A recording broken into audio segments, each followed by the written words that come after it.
राज्य की योजना के तहत हर गांव को सड़क से जोड़ने का काम किया जा रहा है, पर देखा जाए तो गांव में अभी तक कितनी सड़क पहुंची और कितना काम हुआ, इसको लेकर न्यूज़ 18 लोकल ने पड़ताल की।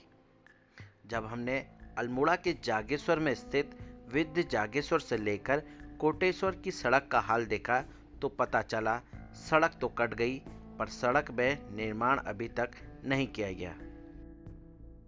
ये सड़क विद्य जागेश्वर से कोटेश्वर, एक छोटा सा हमारा गांव है, वहां तक बनी हुई है।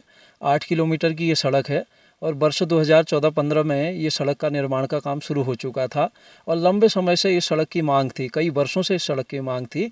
और पर्यटन की दृष्टिकोण से, पर्यटन की महत्वपूर्ण मानते हुए सरकार ने इस दिशा में कदम उठाया था और सड़क को बनाने का प्रस्ताव पारित करके सड़क बनाने का काम शुरू किया था। और हमें उस समय बड़ी उम्मीद थी कि ये बहुत जल्दी सड़क बन के यहाँ के जो दूर से श्रद्धालु आते हैं, जो जागेश्वर से विद्य जागेश्वर तक जाना चाहते हैं, वो नज़दीक उनके लिए ये सुलभ सड़क होती, जंगल होते हुए उनके लिए काम भी आएगी। और जो यहाँ के स्थानीय निवासी हैं, करीब करीब इस सड़क से वर्तमान में 3 छोटे गांव जुड़े हैं, 3 छोटे गांव के तोग जुड़े हैं और करीब करीब 40 परिवार हमारे जो पुरोहितों के हैं, पुजारियों के हैं, उनका प्रतिदिन का आवागमन इस सड़क से होता है। और कई अन्य गांवों के भी लोग इस सड़क के मार्ग से, इस शॉर्ट सड़क से विद्य जागेश्वर से लगे हुए कुंजाखाली और इन गांवों तक जाते हैं। लेकिन वर्तमान में इसकी हालत बड़ी दयनीय है और हम लगातार अपेक्षा कर रहे हैं कि यथासमय ये सड़क बन जाए। कुछ तकनीकी कारणों से, और मुझे लगता है कि जो मेरी जानकारी में है, कुछ वित्त की कमी की वजह से ये समय पर ये काम नहीं हो पा रहा है और सरकार इसके लिए और डिपार्टमेंट इसके लिए दोषी है। वृद्ध जागेश्वर से लेकर कोटेश्वर तक 3 गांव आते हैं। ग्रामीण बताते हैं साल 2015 में ये सड़क कट गई थी, उसके बावजूद आज तक इस सड़क में डामरीकरण नहीं हो पाया है। हाल तो तब बुरे हो जाते हैं जब बरसात के समय में सड़क में पानी भर जाता है तो यहाँ सड़क नहीं, तालाब नजर आता है।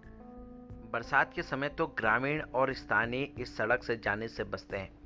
बड़ी मुश्किल से लोग इनको पार करके अपने घरों तक पहुँचते हैं। तो वहीं 2 पहिया और 4 पहिया वाहन तो बरसातों में इतने स्किड करते हैं कि लोग बड़ी मुश्किल से निकल पाते हैं। 2014 से मतलब बड़ी लंबी निलंबित हुई है। अब इसमें कहीं ना कहीं हम सरकार को भी दोष देते हैं, ऐसा कुछ नहीं सर। मेन चीज़ जो है सरकार का रोल होता है कि अगर हमने 2-3 बार दे रखा, अब ठेकेदार तो अपने हिसाब से काम करेगा, उसको तो जब पेमेंट तो होगी उस हिसाब से चलेगा। दिक्कतें तो काफ़ी रहती है। आप लोगों का है भी कोई बीमार भी हो गया तो गाड़ियाँ नहीं जा पाएंगी ऊपर, वो पैदल उसको 1 किलोमीटर नीचे उतरना पड़ेगा मेन रोड पर, तब अपना सुविधा लेनी पड़ेगी।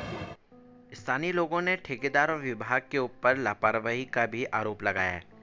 इधर अपर सहायक अभियंता हरीश कनवाल ने बताया कुछ जगहों में सोलिंग का काम शुरू कर दिया है और जल्द ही शासन को एस्टीमेट भेजा जाएगा और यहां डामरीकरण किया जाएगा।